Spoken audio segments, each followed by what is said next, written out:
Hi, welcome to the Organic Beehive channel. In today's video, I am going to walk you through how to ferment your chicken feed. Now this is going along with a series that I am doing. The next, this and the next two videos are going to be a three-part series that I put together on just tips and suggestions that you can do on your little homestead that can help to reduce your chicken feed bill by half. And in today's financial climate, this is what we need, right? We need more tips like that. So if you are interested in seeing other ways than just fermenting feed, which I'm going to go into today, if you're interested in some other suggestions that I will share in this three-part series, go ahead and subscribe so that you get notified when I post a new video. And if you're new here, welcome. I am an aspiring homesteader. I live on a less than third-acre lot.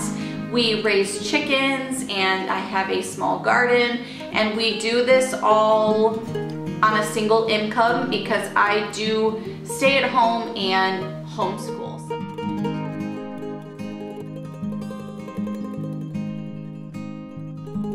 All right, so starting off our video today, I kind of want to go into what a chicken's natural diet is. You know, what were chickens eating before humans got a hold of them and started breeding them and using it for their own use? So chickens are omnivores.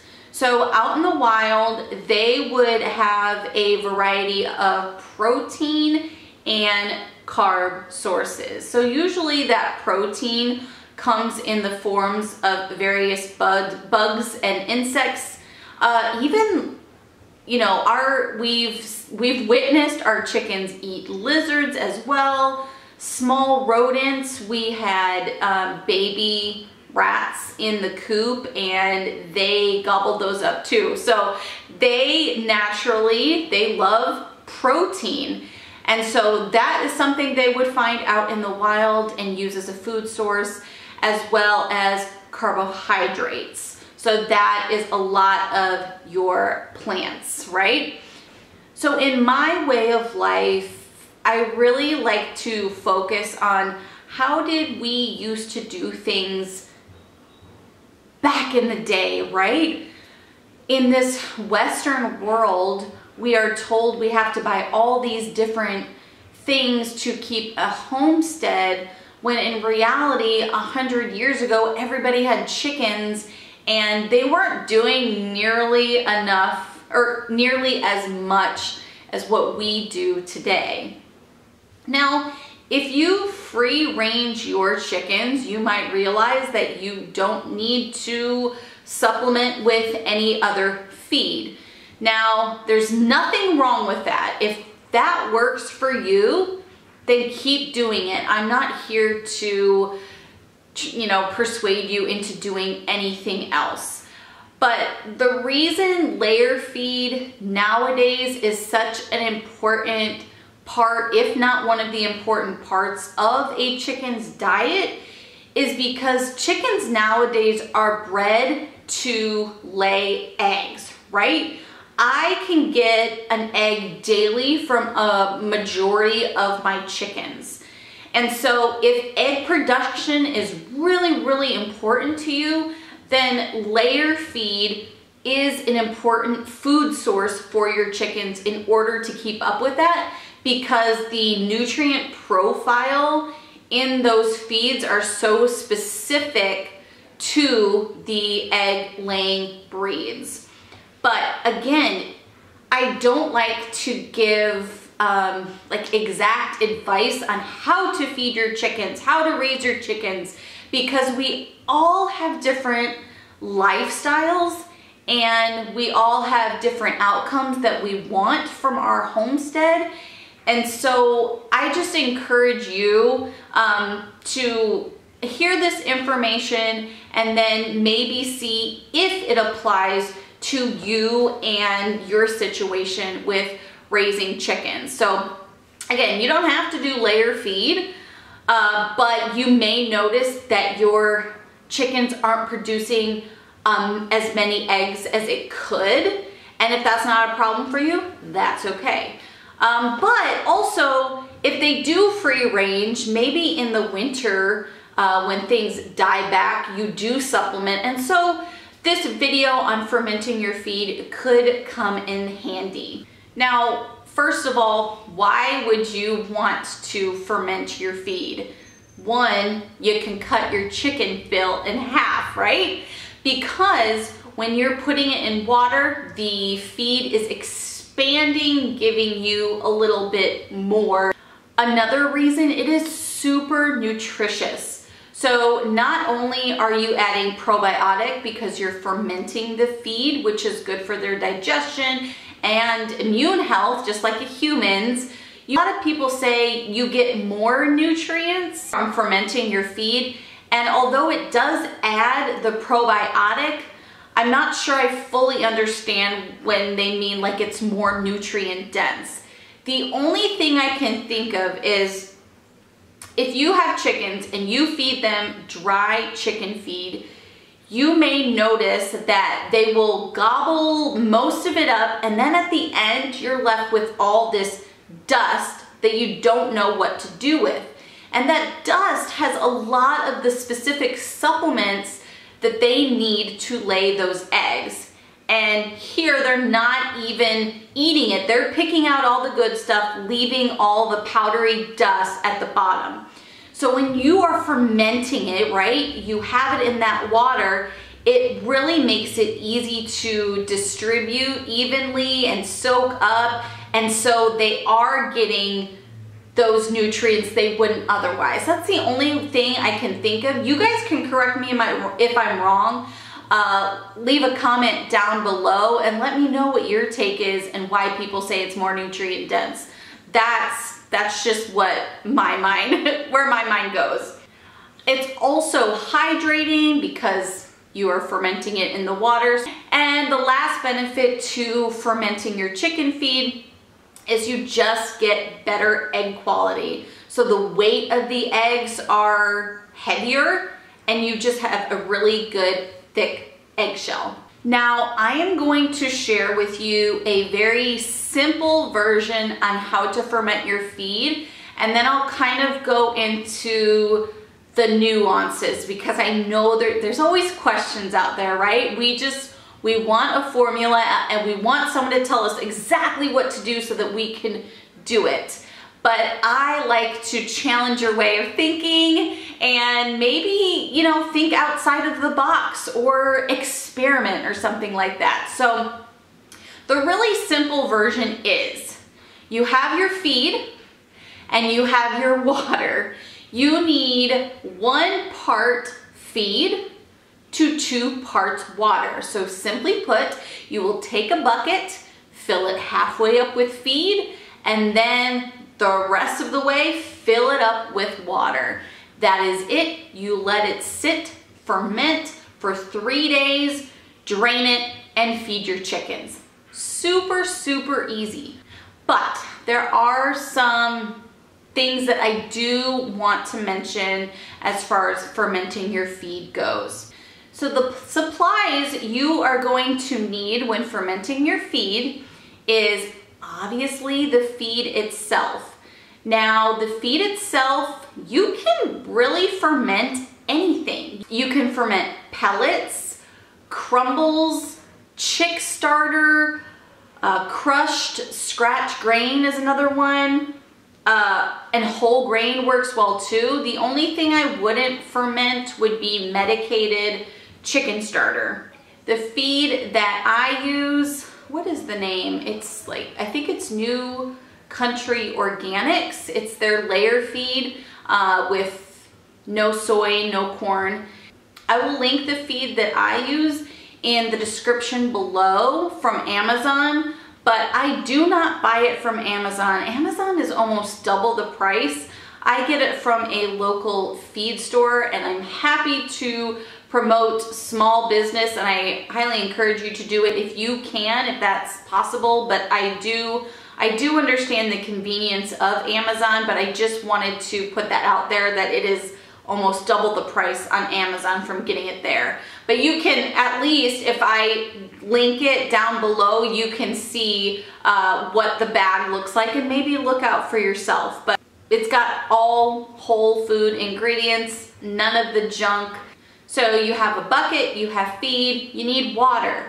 Water is a little bit specific. Now I have a reverse osmosis filter connected to my faucet, and so I will fill it up with that. There's no chlorine in that, and that's the real issue. You don't want chlorine in your water. So if you do not have a water filter, you can simply fill up a jar of water, right? Tap water, and let it sit out for 24 hours, and that chlorine will evaporate and you can use that. You're also going to want a lid for your bucket. This is going to help prevent any mold spores from coming into the fermented feed. And then you might need a spoon or a stick or something to stir up your fermented feed, and those are really all the supplies that you need.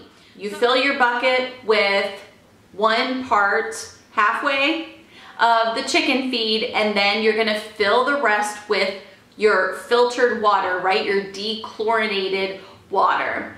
You're gonna give it a good stir, and then you're gonna put the lid on top. The lid prevents the mold spores, but you do wanna have a loose fitting lid because there's gases that occur within the fermentation process and you want them to be able to escape. So if you have like a mason jar with one of the metal lids, just don't screw it on all the way to let those gases release. A plastic lid you could use instead, and you can screw that on and there's still space for the gases to be released. Then you're gonna make sure that you store it out of sunlight. I have fermented our feed in our coop before.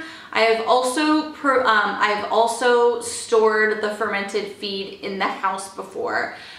The house, I didn't really want it in my house because I thought it would stink, but it's not out and there's a lid on it, so it really hasn't bothered us.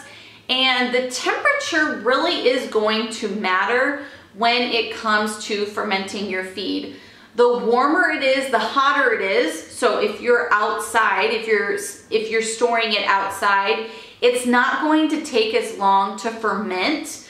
Mine inside, I can control the temperature. So at about 70 degrees, it takes me around 3 days for that feed to be fermented. And the longer you ferment it, the more sour it's going to taste to your chickens, and they don't really like that. So it's supposed to be like tangy and sweet. So after 3 days, now give and take, it's going to depend on where you're storing it and the temperatures, but you'll know when it's ready, when it's bubbly. The water will be a little cloudy, and what else? The smell is gonna be sweet and tangy, kind of like think sourdough bread, right? So that's kind of what you're going for. Those are the signs that you know you are ready to feed your chickens. Now within those 3 days, each day I will sort of check on it and make sure that the water levels haven't gone below the feed. You wanna make sure that the feed is submerged into that water. You can add water if you need to, but make sure that it is submerged, otherwise you're gonna get mold, and you do not want your feed to get moldy because it will obviously make your chickens sick. And then once you see all those signs that your feed is bubbly and nice and fermented, which is about 3 days, go ahead and feed it to your chickens. There are 2 different ways that you can go about this. Most people will drain it. So you might need a sieve, or what else have I seen people do? You might have a lid with holes in it so you can drain it out, but generally speaking, your chickens aren't gonna like it, like that excess water. So draining it is key. Now, my daughter, her chore around here is to take care of the chickens. And sometimes that's just an added step that, I don't know, she doesn't want to deal with, I don't want to deal with. I wanted to make it easier on her because she is contributing. So I will actually add a little dry feed to get a better consistency. Like oatmeal's kind of the consistency that you're going with. And there you have it. That is how you can make your own fermented feed and cut your feed bill in half. Because what happens is if you transition from dry feed to fermented feed, you will notice that you are feeding your chickens about 1/3 to 1/2 less than you would have with the dry feed, which is really amazing. There's some additional tips that I do want to share with you to kind of cover some frequently asked questions. So the first one I want to cover is, how often do you give them the fermented feed? As often as you want. You can do it daily, which is what I do. If it's a little too much, because I get there are seasons in life where you need to just streamline things, I would recommend doing it in times of stress when they're molting, maybe in the winter, things of that nature. But generally speaking, you can do it every day if you'd like. Another thing I would recommend if you're starting out is to do batches of your fermented feed. If you're wanting to feed them the fermented feed daily, then I would recommend doing batches. So each day you're starting a new one. So you should have 3 jars or buckets on hand all the time. If you happen to have leftover feed, your chickens didn't eat everything, or you found that you don't need it all, you can always soak it in water again to keep it fresh for the next day. The last thing I want to point out, because I do anticipate getting this question, is how much do you feed your chickens? And I don't like giving an exact formula, because you really can't. My chickens are going to be different breeds from your chickens, or I might be in a different season because, you know, winter, I've noticed they stop producing eggs. They're not eating as much. There are so many variables, so it is hard for me to want to give an exact formula. But I will give you a suggestion so that you can use it as a starting point so that you can kind of do more or less as you need it. I find that I'm not using as much feed because I am fermenting it, but also I supplement with other things, which I will share with you in the next 2 videos to come, so stay tuned. But this equation doesn't even work for me because I am supplementing with other things as well. But a great starting point would be to start off with about like 1/4 pound of fermented feed for them to start with. So if you want to measure that out, go for it. If they have food left over from the day, I know that I'm feeding them too much. If they're gobbling it up super fast, then obviously you're going to want to give them more. You guys know your chickens best, so go off of their cues and not by what I say. Thank you so much for watching today's video. I hope you found it helpful. I hope that you can save some money by doing this simple tip of fermenting your feed. And again, I have 2 more videos coming out on how to split your chicken feed in half.